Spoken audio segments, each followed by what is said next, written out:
¿Alguna vez has sentido que buscas la ayuda de Dios, pero por más que la buscas y piensas que la consigues, sigues teniendo derrota tras derrota en tu vida?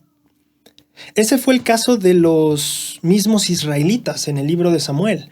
El capítulo 4 del primer libro de Samuel nos relata la historia de una guerra entre los filisteos y los israelitas. Los filisteos ganan el primer encuentro y los israelitas están preocupados, así que mandan a pedir el arca del pacto. Y trae el arca, tal vez si el arca está aquí vamos a poder ganar. Y entonces los israelitas vuelven a salir a batalla, confiados porque ahora traen el arca del pacto y viene Jehová con ellos. Y vuelven a perder. Y no solo pierden, sino que mueren sus sacerdotes y el pueblo filisteo se queda con el arca del pacto. Ahora, hay algunas lecciones que vienen en ese momento. La primera tiene que ver con los filisteos. Primera de Samuel 5, versículo 2 al 4 y versículo 6 dice lo siguiente. Y tomaron los filisteos el arca de Dios y la llevaron a casa de Dagón y la pusieron junto a Dagón, que era el dios de los filisteos. Y al siguiente día, los de Asdod, que son los del pueblo, se levantaron de mañana y he aquí que Dagón estaba postrado en tierra delante del arca de Jehová. Y tomaron a Dagón y lo volvieron a poner en su lugar. Y al levantarse de mañana, al día siguiente, he aquí que Dagón había caído postrado a tierra delante del arca de Jehová. Y la cabeza de Dagón y las dos palmas de las manos estaban cortadas sobre el umbral, habiéndole quedado a Dagón el tronco solamente. Y se agravó la mano de Jehová sobre los de Asdod, y los destruyó y los hirió con tumores en Asdod y en todos sus territorios. Me parece a mí súper interesante pensar qué lecciones encontramos aquí. Primero tenemos que reflexionar un poquito, o al menos para mí, la primera parte viene en esta reflexión de qué pensaban los filisteos del asunto. Recuerda que cuando analizamos las plagas de Egipto, pensábamos qué estaba aprendiendo, qué podía aprender el faraón de estas plagas de Egipto. Bueno, vamos a hacer la misma pregunta aquí. ¿Qué podrían aprender los filisteos de esto que estaba pasando con el arca del pacto? Piensa como filisteo, ponte en el lugar de los filisteos. Fuimos, peleamos contra Israel, ganamos. Después viene la segunda vuelta, ellos trajeron el arca del pacto, pero les volvimos a ganar. ¿Qué nos demuestra esto a nosotros? Uno, que su Dios no les ayudó. Su Dios no les ayudó. Uno. Dos, tal vez no solo no los ayudó porque no quiso, sino tal vez no les ayudó porque no tenía el poder para hacerlo.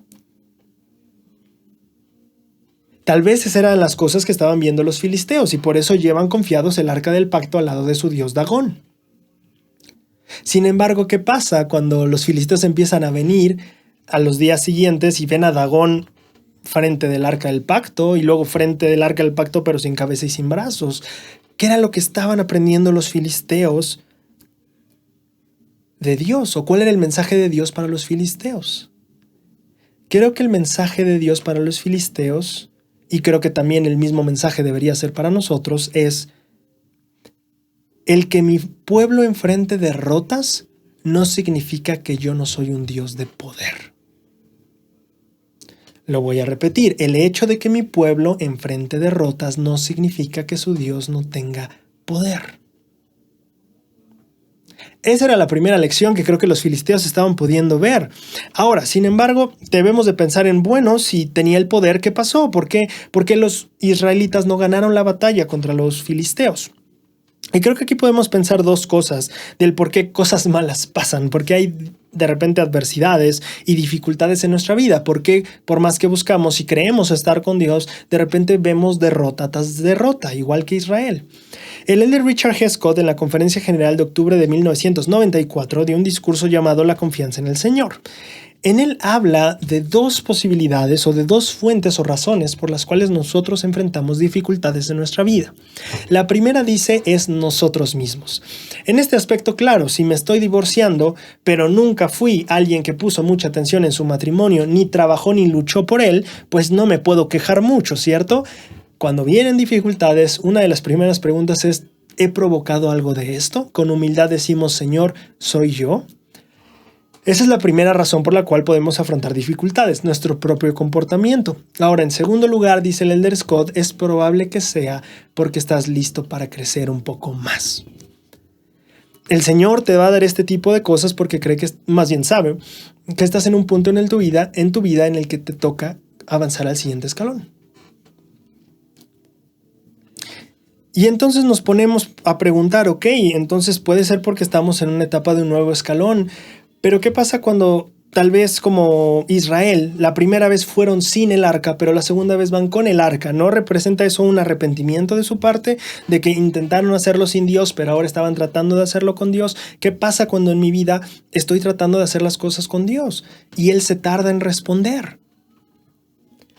Esto parece particularmente importante cuando nosotros aprendemos un poco más sobre el pueblo de Israel en 1 Samuel 8:18, cuando el pueblo pedía un rey y el Señor se los concedió, pero Samuel les advirtió de los problemas que habría por tener un rey. Y él le dice al pueblo, clamaréis aquel día a causa de vuestro rey que os habéis elegido, pero Jehová no os oirá en aquel día. Samuel advirtió al pueblo de Israel las consecuencias de sus acciones y les dijo, en aquel día clamarás a Jehová, pero Jehová no te escuchará. ¿Por qué Jehová podría no escuchar en aquellos momentos? ¿Es por venganza? O tal vez por otras razones. Pensando en esta escritura, pensé que no tenía que ver por la venganza o los sentimientos de venganza que podría tener Dios, sino más bien por el sentimiento de la necesidad de aprendizaje que nosotros tenemos en nuestra vida. En ese mismo discurso de conferencia general, el Elder Scott dijo lo siguiente: cuando pasas una prueba para que se cumplan sus propósitos, si confías en Él, si ejerces la fe en Él, Él te ayudará. Lo hará paso a paso y poco a poco. La aflicción y el pesar continuarán al pasar cada fase de este proceso. Si todo se resolviera después de la primera súplica, no progresarías. Tu Padre Celestial y su amado Hijo te aman con un amor perfecto y no te exigirán pasar un solo momento más de dificultad que los indispensables para tu beneficio o el de tus seres queridos. ¿Qué aprendemos del Elder Scott? Que no es que Jehová no quiera responder por venganza, de que no me hiciste caso tú, pues no te voy a hacer caso yo, ¿cómo ves? A ver qué tal se siente. Aprendemos que Jehová, Dios, nuestros padres celestiales, actúan desde el punto de uno tiene que aprender. Claro, porque ¿qué pasa a aquella persona o piensa en un niño que tiende a romper mucho un vaso? Y no por accidente, sino por travesura, ya, pongámoslo, por rebeldía. Si nunca entiende el valor de un vaso y lo que cuesta comprar ese vaso, sí, puede ser económico, pero cuesta. Cuando el niño no recibe o no tiene que ver el impacto de sus decisiones, nunca aprende el peso de ellas. Repito, si una persona no ve el impacto de sus decisiones, no puede entender el peso que ellas tienen. Entonces, ¿qué tiene que ver esto con nuestro ejemplo aquí? Que pues justo por eso Jehová no soluciona todo nada más a la primera súplica. Dice el Elder Scott, no progresarías, no entenderías el impacto, la profundidad y el peso de tus decisiones. No verías cómo impactan tu eternidad, no verías cómo impactan tu espiritualidad, no entenderías cómo impactan tu vida. Necesitas sentir el peso de esas decisiones. No que Jehová quiera ignorarte o quiera vengarse o quiera que veas qué se siente.